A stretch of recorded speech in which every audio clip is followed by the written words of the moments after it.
point lors de la réunion de famille, tout le monde nous a accueillis avec plus d'insistance que les autres, et on nous a fait asseoir au centre de la pièce.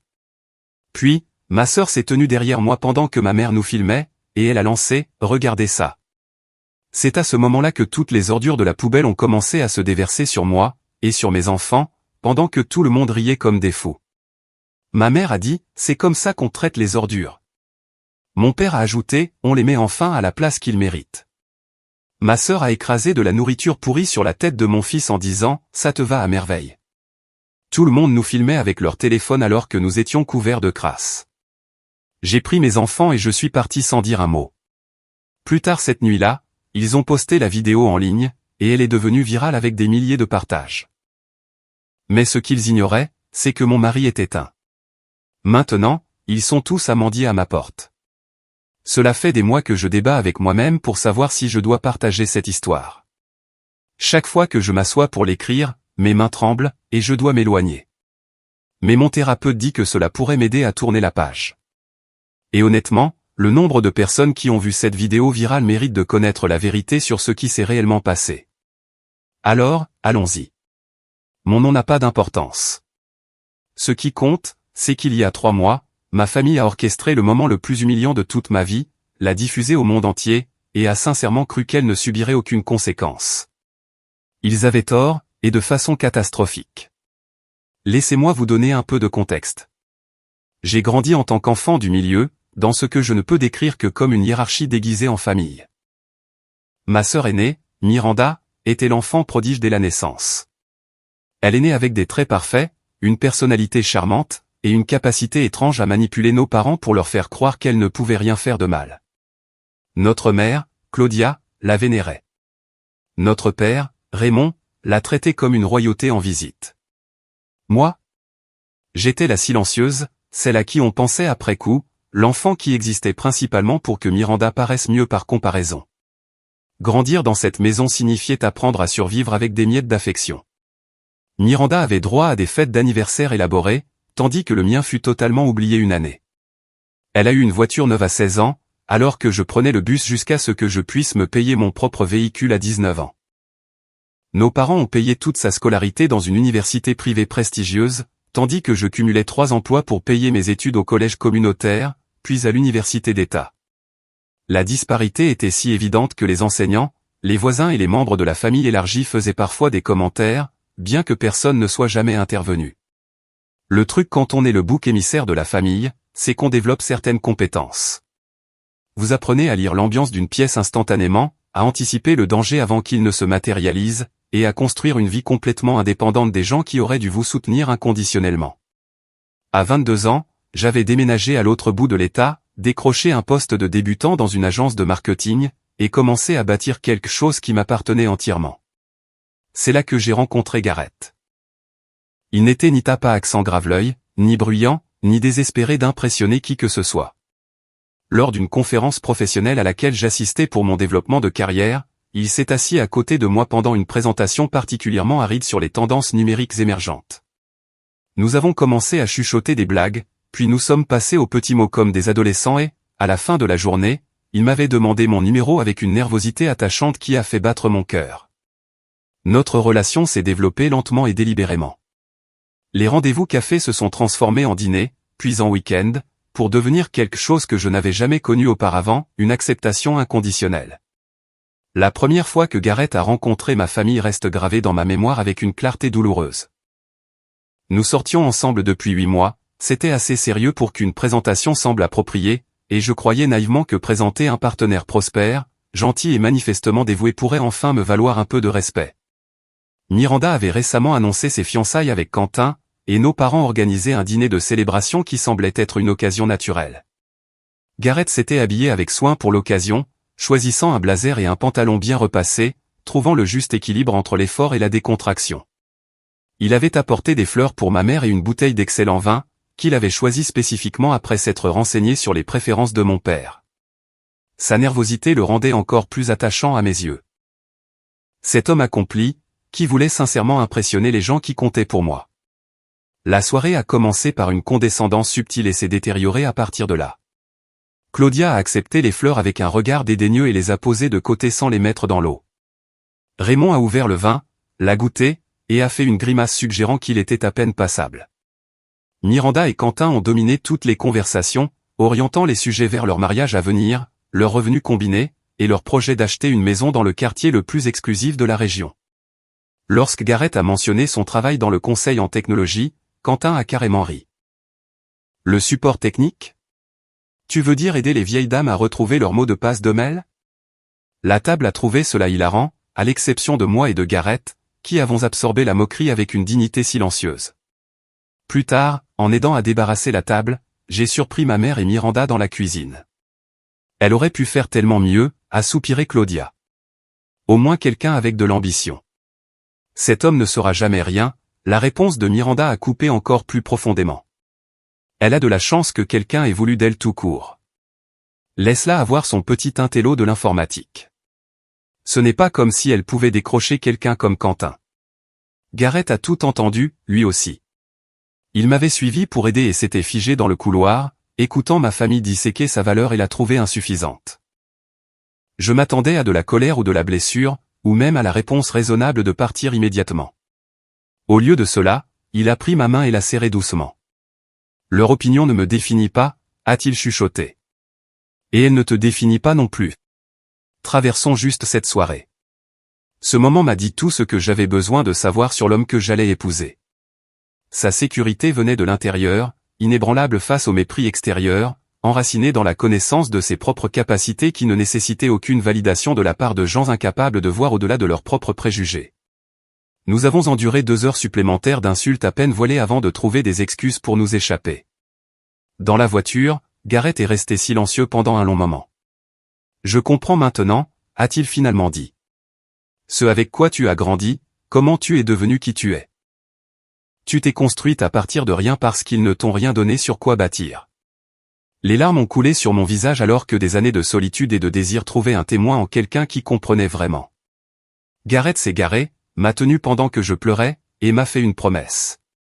Tu n'auras plus jamais à les affronter seul. Et un jour, quand tu seras prête, tu n'auras plus à les affronter du tout. Gareth écoutait quand je parlais. Il se souvenait de petits détails sur mes préférences et me surprenait par sa prévenance. Quand j'ai finalement partagé la dynamique compliquée de ma famille, il m'a tenu la main et a dit quelque chose qui a recablé toute ma compréhension de l'amour, tu méritais tellement mieux que ce qu'ils t'ont donné, et je vais passer tout le temps que tu m'accorderas à te le prouver.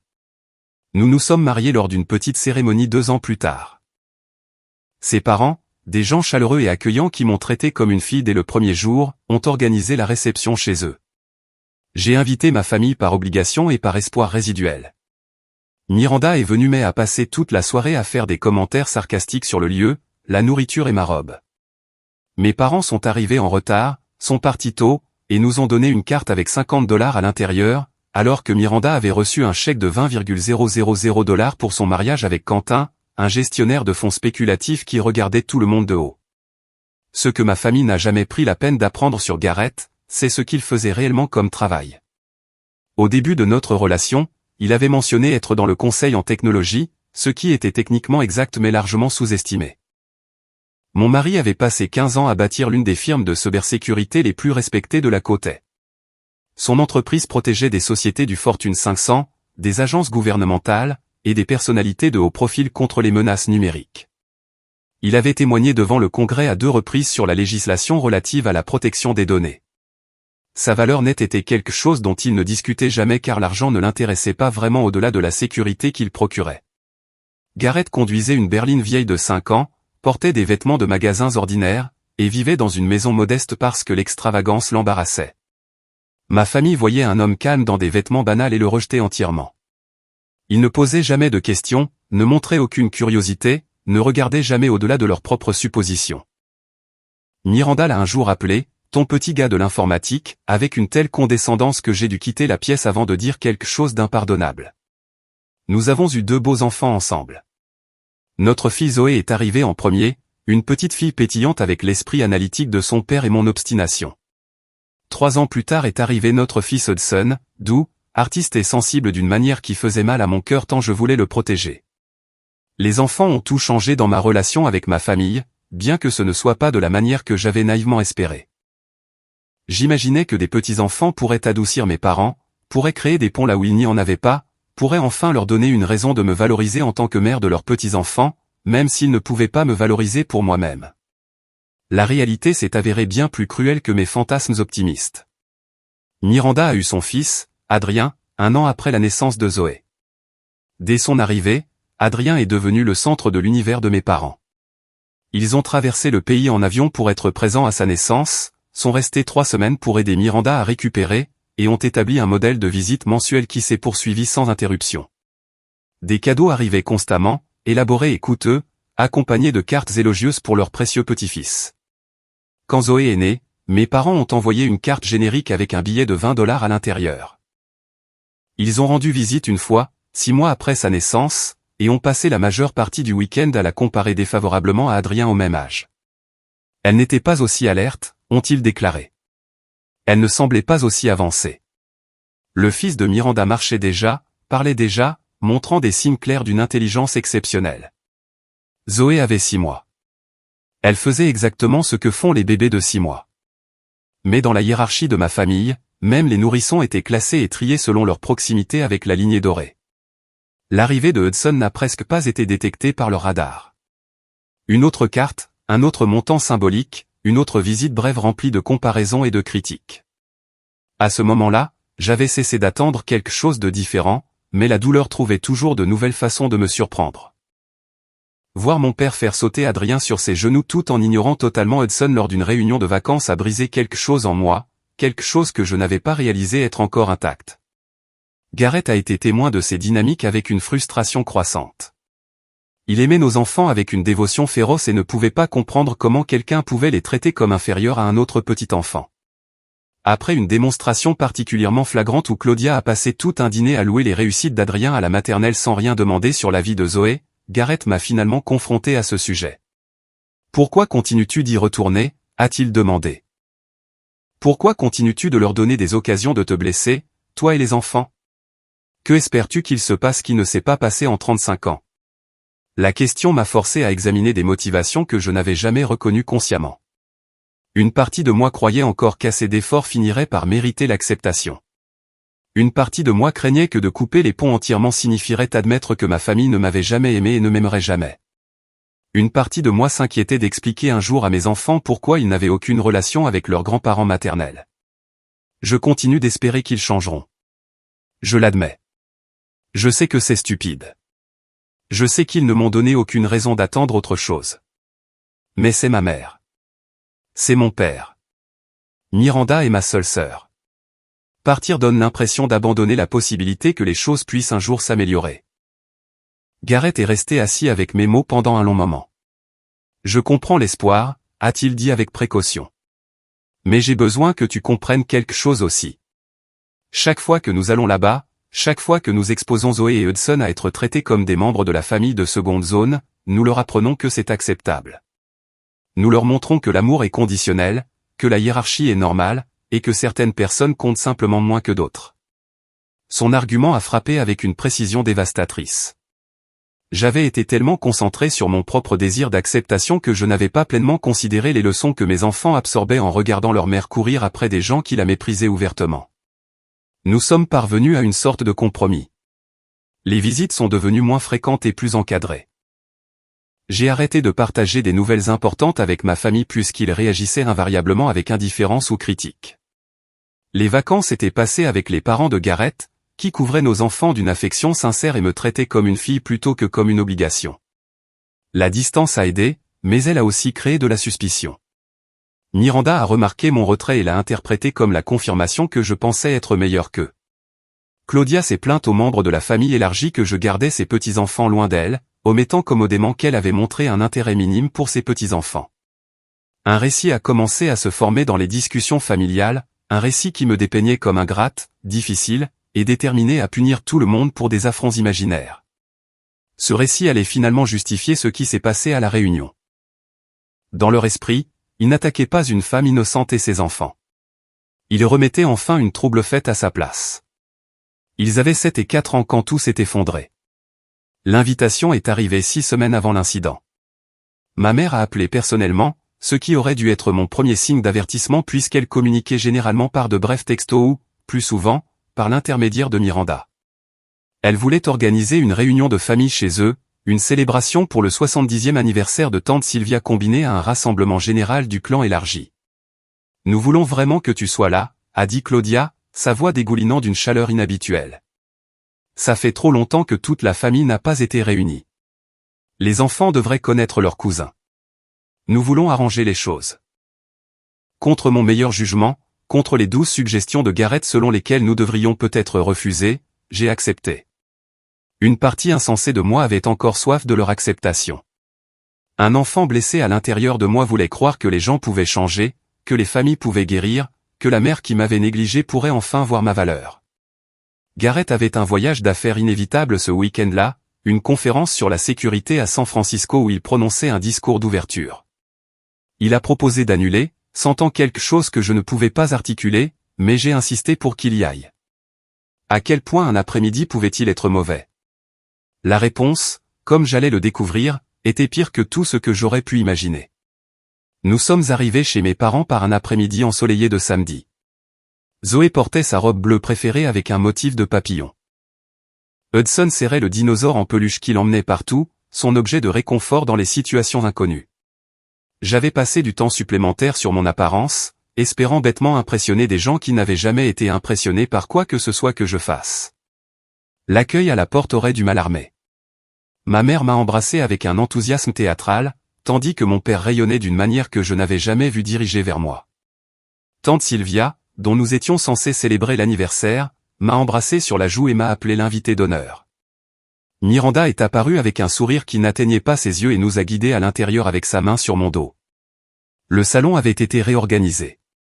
Les chaises et les canapés formaient un cercle autour d'un siège unique positionné directement au centre, légèrement surélevé sur ce qui ressemblait à une petite plateforme.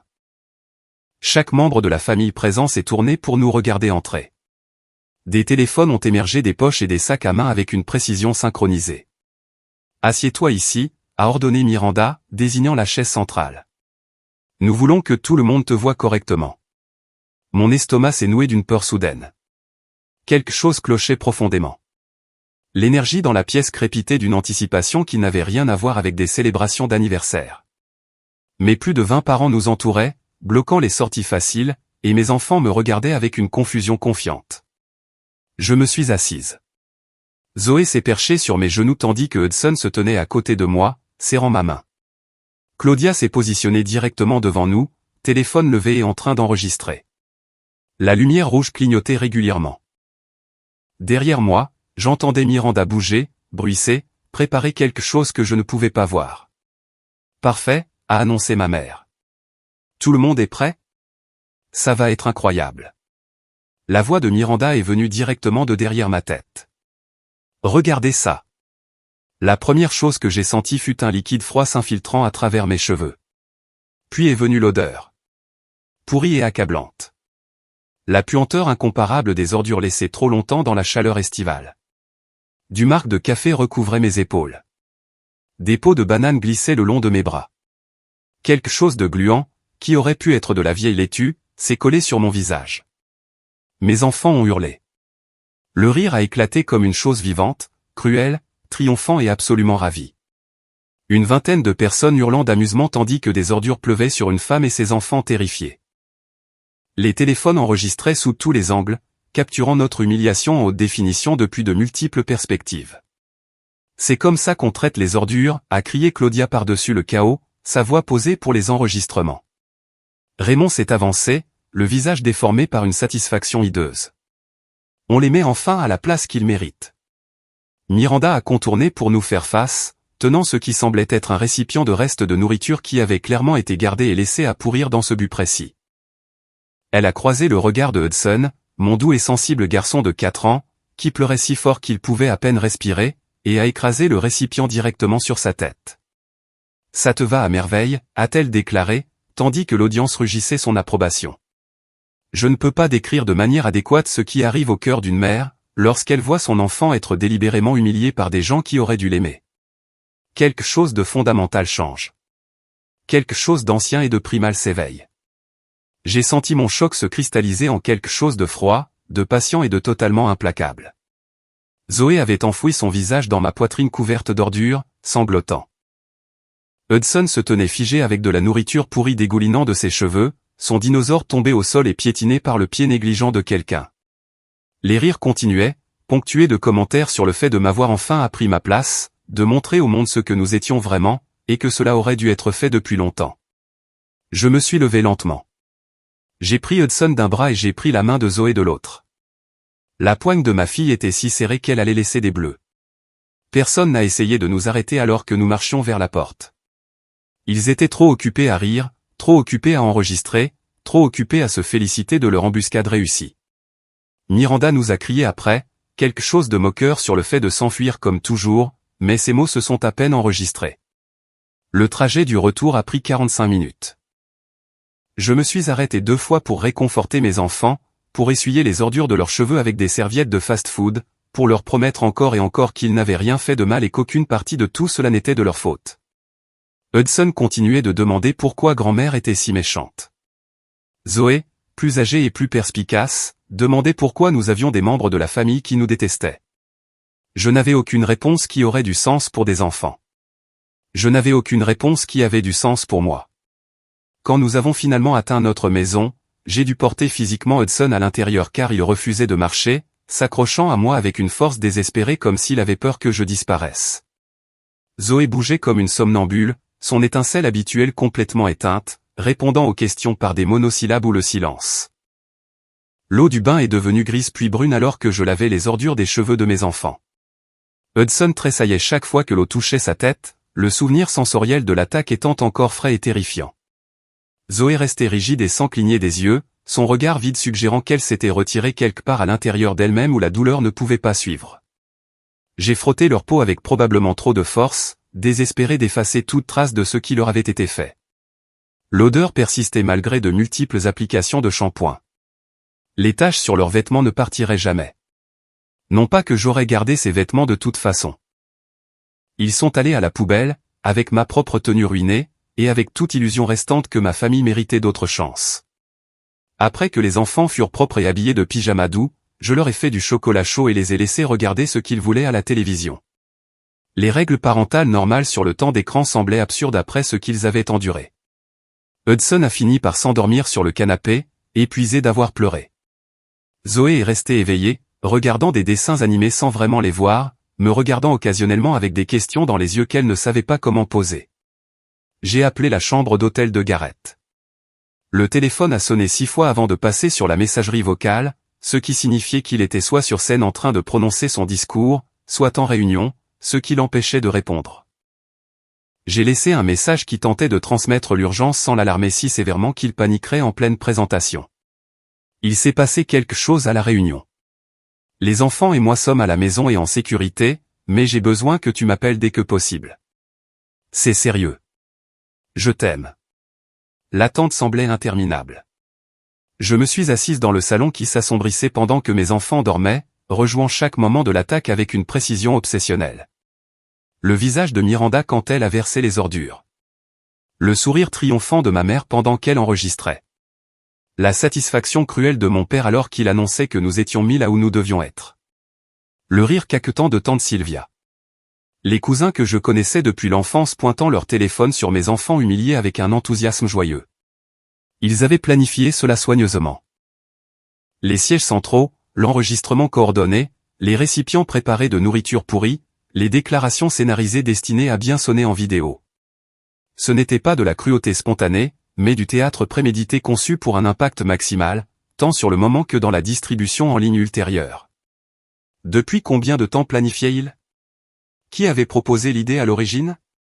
Avaient-ils répété leurs répliques, pratiqué leur timing, discuté des meilleurs angles pour filmer ?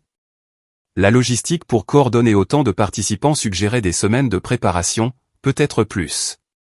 Alors que j'avais été prudemment optimiste quant à la reconstruction des liens familiaux, ils avaient chorégraphié notre destruction. L'avion de Garrett a atterri 4 heures après notre retour à la maison. J'avais donné le bain aux enfants, lancé une lessive, et j'étais assise dans notre salon sombre à regarder le vide quand mon téléphone a commencé à exploser de notifications. La vidéo avait été postée, pas seulement postée, mais partagée, commentée, diffusée sur de multiples plateformes avec des légendes joyeuses sur la justice familiale et la remise à leur place de parents prétentieux. Miranda avait élaboré un récit pour accompagner les images. Selon sa version, j'avais volé de l'argent à nos parents, trompé mon mari, négligé mes enfants, et généralement commis tous les péchés imaginables. La vidéo était présentée comme une intervention justifiée. Une famille tenant enfin tête à un membre toxique qui leur avait fait du tort pendant des années. Des milliers d'étrangers l'ont cru. Les commentaires louaient la créativité et le courage de ma famille. Des gens que je n'avais jamais rencontrés célébraient notre dégradation. Gareth a franchi la porte pour me trouver catatonique sur le canapé, nos enfants dormant d'un sommeil agité dans notre lit, et une vidéo virale jouant sur mon téléphone. J'ai observé son visage alors qu'il assimilait ce qu'il voyait. J'ai vu le choc se transformer en fureur, puis se transformer en quelque chose de bien plus contrôlé et d'infiniment plus dangereux. « Raconte-moi tout », a-t-il dit doucement. « Nommez pas un seul détail. » J'ai parlé pendant 3 heures.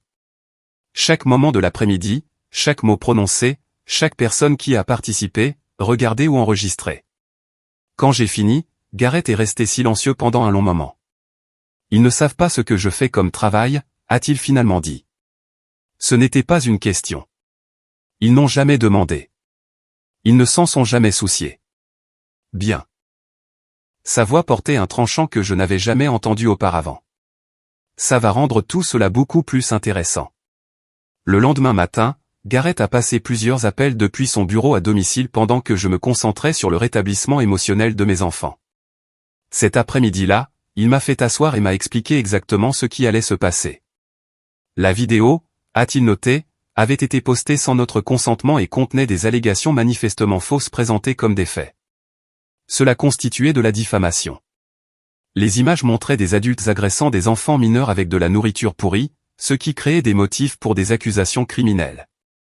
La nature délibérée et coordonnée de l'attaque suggérait la préméditation. De multiples participants avaient traversé les frontières de l'État pour y assister, invoquant potentiellement des considérations fédérales. Mais Gareth n'était pas intéressé par une simple affaire judiciaire standard. Il voulait quelque chose de plus complet. Sa firme employait des enquêteurs spécialisés en criminalistique numérique. En 72 heures, ils avaient compilé des dossiers sur chaque personne visible dans cette vidéo. Relevés financiers, historique d'emploi, archives de réseaux sociaux, avoirs immobiliers, affaires juridiques en cours, licences professionnelles, litiges actuels. Chaque squelette dans chaque placard, documenté et organisé avec une précision d'entreprise. Les découvertes étaient stupéfiantes. Miranda et Quentin, il s'est avéré, vivaient bien au-dessus de leurs moyens depuis des années. Leurs fonds spéculatifs faisaient l'objet d'une enquête de la SEC pour irrégularité. Leur prêt hypothécaire avait 3 mois de retard. Quentin avait un problème de jeu qui avait vidé leurs économies, et Miranda l'avait couvert en empruntant massivement à des membres de la famille qui croyaient que l'argent était pour des rénovations domiciliaires. L'ironie ne m'a pas échappé. Toutes ces années où Miranda affichait son style de vie supérieur, ses vêtements coûteux, ses vacances de luxe, ses remarques condescendantes sur nos choix modestes, tout cela n'avait été que du théâtre, une performance financée par la dette et la tromperie pendant qu'elle nous regardait de haut parce que nous vivions selon nos moyens. Gareth et moi avions de l'argent que nous n'affichions jamais. Miranda affichait de l'argent qu'elle n'avait jamais eu. Leur présence sur les réseaux sociaux, que l'équipe de Gareth a analysé en détail, révélait une fabrication complète. Des photos de leur maison de vacances qui étaient en fait une multipropriété qu'ils pouvaient à peine se permettre. Des images de leur bateau qui appartenait à un ami. Des repas au restaurant payés avec des cartes de crédit portant des soldes à 5 chiffres. Chaque aspect de leur style de vie projeté était de la poudre aux yeux, bâti sur des fondations qui s'effritaient déjà lorsqu'ils ont décidé de nous attaquer. Le problème de jeu de Quentin était plus profond que quiconque ne le savait. Sa firme avait remarqué des écarts dans les comptes clients. De petits montants qui ne déclencheraient pas d'alarmes immédiates mais qui s'accumulaient avec le temps. L'enquête de la SEC avait commencé des mois avant la réunion, ce qui signifie que Quentin et Miranda savaient que leur château de cartes vacillait lorsqu'ils ont choisi de participer à notre humiliation. Peut-être avaient-ils besoin de distraction. Peut-être que la cruauté envers les autres offrait un soulagement temporaire à leur propre terreur grandissante. Mes parents avaient leurs propres secrets. La petite entreprise de Raymond survivait grâce à des transactions en espèces non déclarées depuis plus d'une décennie. Claudia réclamait des prestations d'invalidité tout en travaillant simultanément à un emploi payé en espèces. Leur maison, qu'ils présentaient comme entièrement payée, avait été refinancée plusieurs fois et portait des hypothèques sous-marines. Tante Sylvia, dont l'anniversaire avait prétendument occasionné le rassemblement, volait systématiquement l'établissement de vie assistée où elle travaillait. Oncle Preston avait des mandats d'arrêt en suspens dans 2 États pour pensions alimentaires impayées. Divers cousins avaient une collection d'accusations de conduite en état d'ivresse, de fraude, d'ordonnances restrictives et de violations professionnelles qui peignaient un tableau complet d'une famille bien plus dysfonctionnelle qu'ils ne voulaient le faire croire au monde. L'équipe de Garrett a également retracé la propagation de la vidéo. Le téléchargement original provenait du compte de Miranda, mais un partage coordonné l'avait amplifié artificiellement. Quelqu'un avait payé pour un boosting promotionnel sur plusieurs plateformes. La propagation virale organique avait été fabriquée. Armé de ces informations, Garrett a contacté un avocat nommé Richard Callahan, spécialisé dans les affaires de diffamation très médiatisées. Ensemble, ils ont élaboré une stratégie juridique qui allait démanteler systématiquement ma famille tout en maximisant notre dédommagement. La première vague est arrivée sous forme de mise en demeure livrée simultanément à chaque personne ayant participé. Les lettres soulignaient la responsabilité civile et pénale potentielle, exigeaient le retrait immédiat de toutes les images, et avertissaient que le non-respect entraînerait une action en justice agressive. La plupart des gens ont paniqué et se sont conformés en quelques heures. Miranda a refusé. Son refus a déclenché la deuxième vague. Dr Montgomery a intenté un procès contre Miranda, Quentin, Claudia, Raymond et 6 autres participants pour diffamation, infliction intentionnelle de détresse émotionnelle, agression sur mineurs et complot. Le dossier comprenait un résumé détaillé des fausses allégations faites dans leur récit d'accompagnement, des preuves documentées prouvant que ces allégations étaient des mensonges, et une demande de dommages et intérêts qui a fait les nouvelles locales.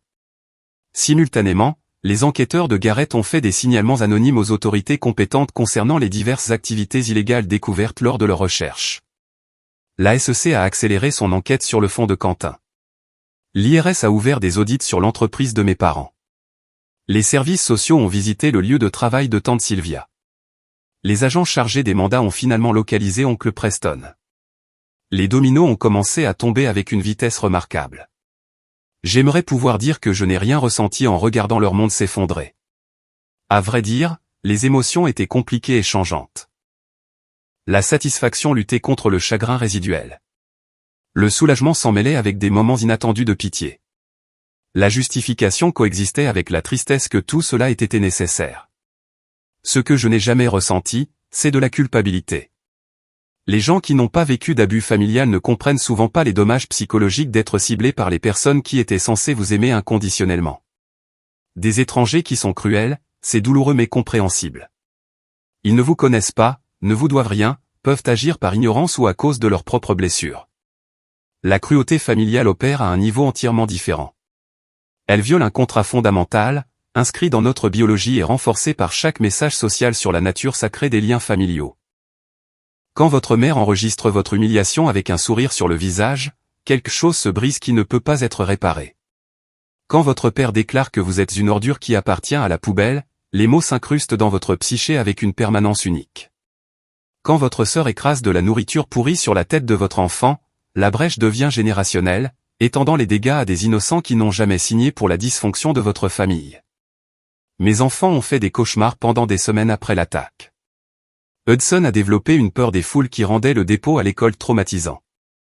Zoé est devenue hypervigilante concernant les réunions de famille, demandant à plusieurs reprises s'il y aurait des activités surprises à chaque événement auquel nous assistions. Leur thérapeute, une femme douce nommée Dr Montgomery spécialisée dans les traumatismes infantiles, a confirmé ce que je soupçonnais déjà. Les dommages causés par une trahison familiale ciblée nécessiteraient des années pour être pleinement traités. Regarder ma famille faire face aux conséquences n'était pas une vengeance. C'était une protection. Chaque action en justice, chaque secret exposé, chaque domino qui tombait rendait moins probable qu'il puisse un jour blesser mes enfants à nouveau. Garrett comprenait parfaitement cette distinction. Nous ne les détruisions pas par satisfaction.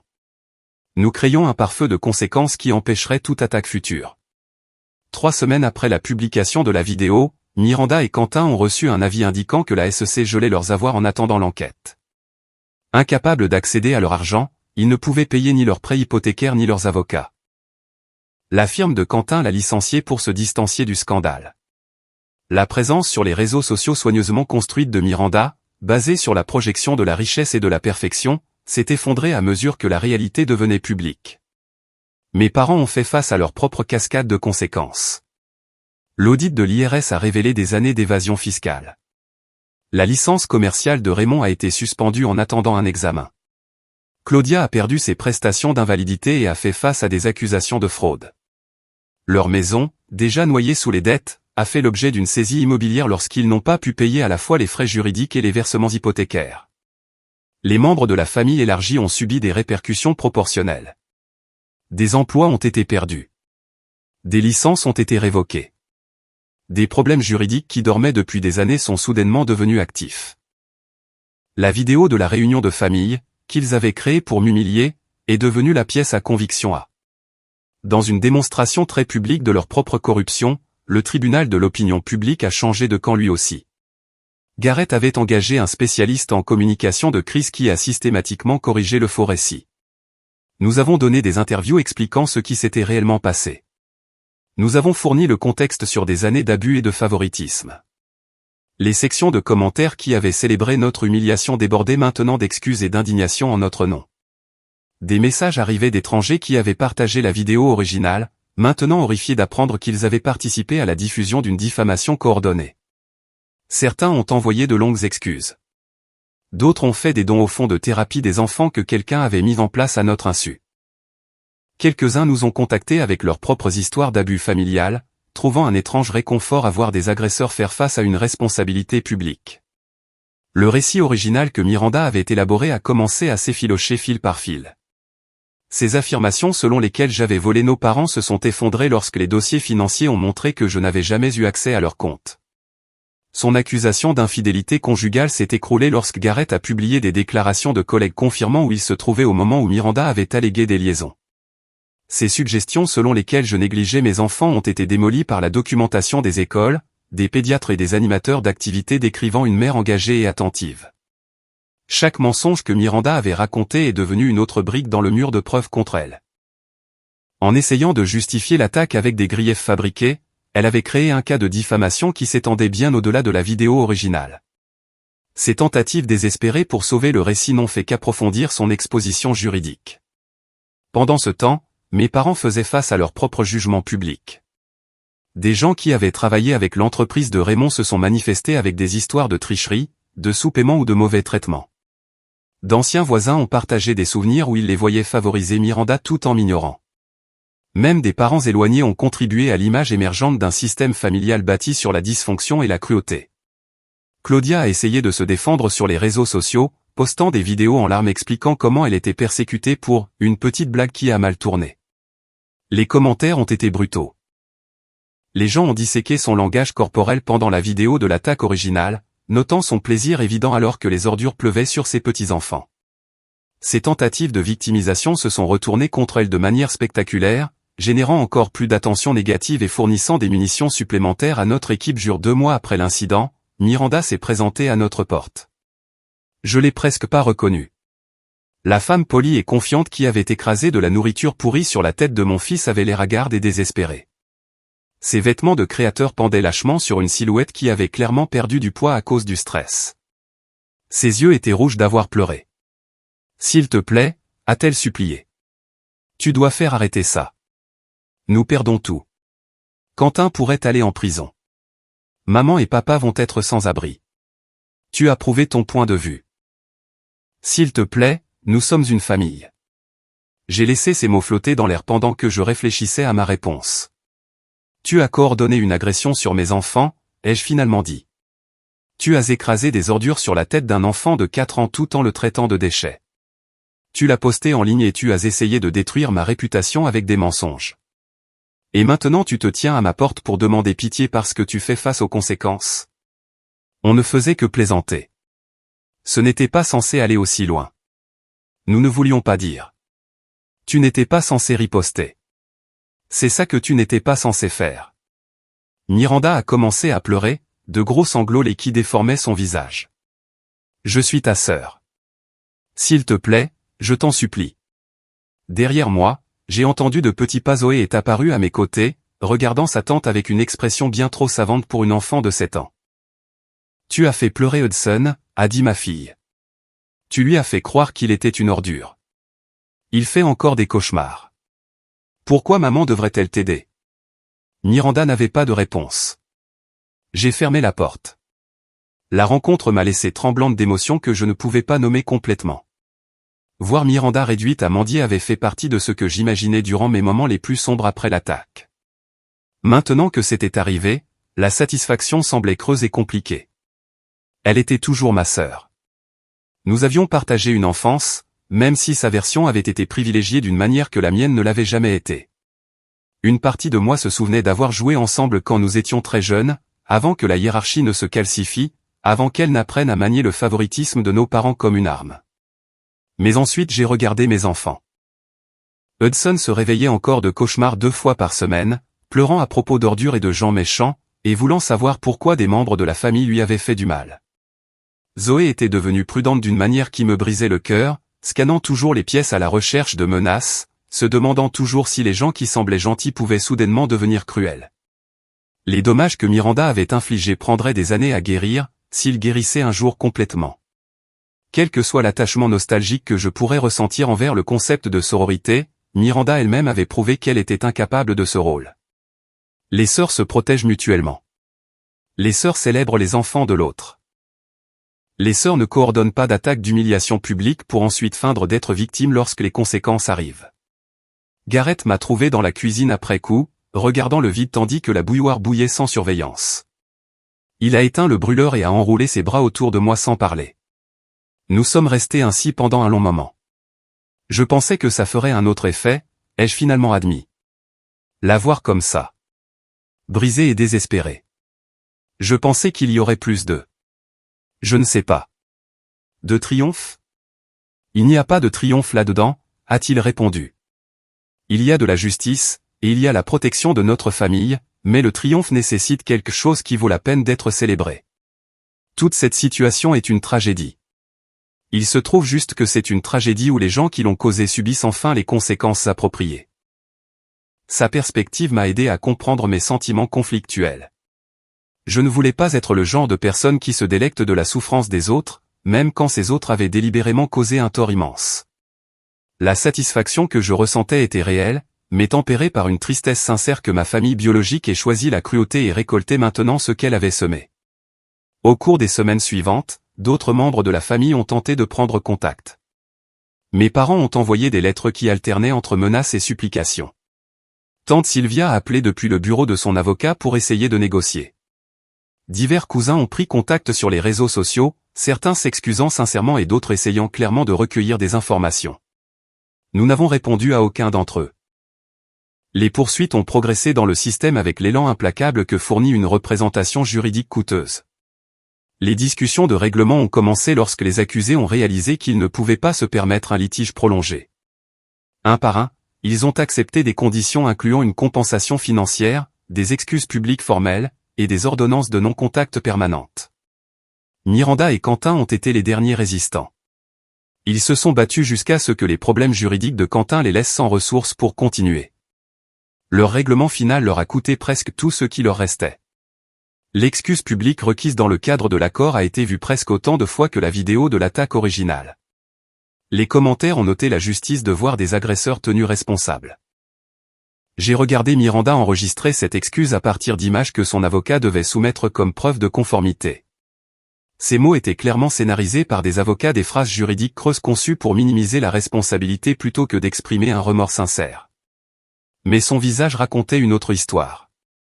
La femme qui avait souri en versant des ordures sur sa nièce et son neveu avait maintenant l'air totalement vaincu, vieilli de 10 ans en 3 mois, dépouillé de l'arrogance qui avait défini toute son identité d'adulte.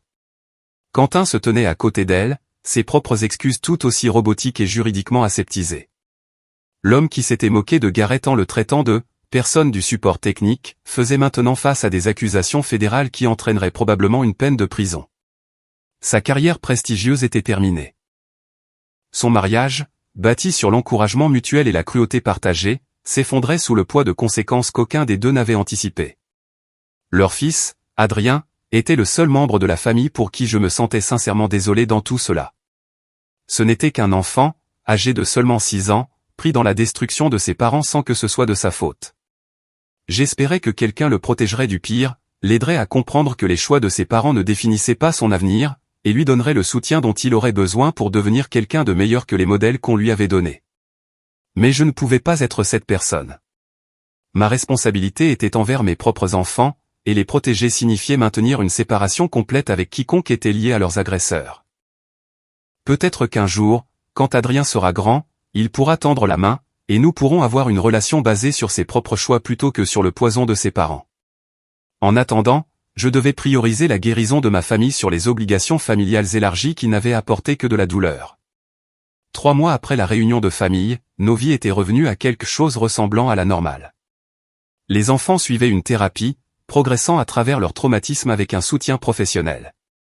Gareth et moi nous étions rapprochés grâce à la crise, notre partenariat s'étant renforcé dans l'épreuve. La vidéo virale existait toujours en ligne dans divers coins, mais le contre-récit avait submergé les mensonges originaux. Ma famille, en revanche, était en ruine. Miranda a divorcé de Quentin après que ses problèmes juridiques les aient détruits. Elle a emménagé dans l'appartement de location de mes parents, qui était tout ce qu'ils pouvaient se permettre après avoir perdu la maison. L'entreprise de Raymond ne s'est jamais remise. La santé de Claudia a décliné brusquement sous le stress. Les membres de la famille élargie se sont dispersés, beaucoup se blâmant les uns les autres pour la chute collective. Certaines personnes pourraient se sentir coupables de ce résultat. Certaines personnes pourraient croire que les liens familiaux devraient l'emporter sur la responsabilité, que le pardon est dû quelle que soit l'infraction, et que la vengeance finit par empoisonner la personne qui la poursuit. Je ne suis pas certaines personnes. Ce que ma famille a fait n'était pas un moment d'égarement. C'était une attaque coordonnée sur des enfants, exécutée avec une cruauté théâtrale et diffusée intentionnellement pour maximiser l'humiliation. Ils ont célébré pendant qu'un enfant de 4 ans pleurait. Ils ont ri pendant qu'une enfant de 7 ans tremblait de peur. Ils voulaient que le monde nous voie dégradés et croyaient qu'il n'y aurait aucune conséquence. Les conséquences les ont trouvées quand même. La semaine dernière, j'ai reçu une dernière lettre de ma mère. Elle écrivait à quel point elle se sentait seule, combien elle regrettait ses choix, et comment elle souhaitait que les choses puissent être différentes. Elle demandait si nous pouvions peut-être recommencer, repartir à zéro, reconstruire ce qui avait été perdu. J'ai lu la lettre 2 fois. Puis je l'ai passée au destructeur de documents et je suis retourné jouer avec mes enfants, qui ne tressaillent plus quand quelqu'un d'inattendu entre dans une pièce, qui apprennent lentement que toutes les réunions de famille ne finissent pas en trahison, et qui ont un père dont la compétence tranquille les a protégés quand la protection était la plus nécessaire. Ils voulaient nous traiter comme des ordures. Au lieu de cela, ils ont jeté leur propre avenir à la poubelle. Et je ne perds pas un seul instant à m'en désoler. Eddie, puisque cela a pris plus d'ampleur que prévu, je vais répondre à certaines questions courantes. Oui, le travail de mon mari est vraiment aussi complet que ça. Et oui, enquêter sur des gens qui publient du contenu diffamatoire sur votre famille est tout à fait légal lorsque c'est fait par les voies appropriées. Non, je ne me réconcilierai avec aucun d'entre eux. Ni maintenant, ni jamais. Certains ponts ne font pas que brûler, ils doivent être démolis et le sol doit être salé pour que rien ne puisse y repousser. Merci pour tout le soutien. Cela aide plus que vous ne le pensez.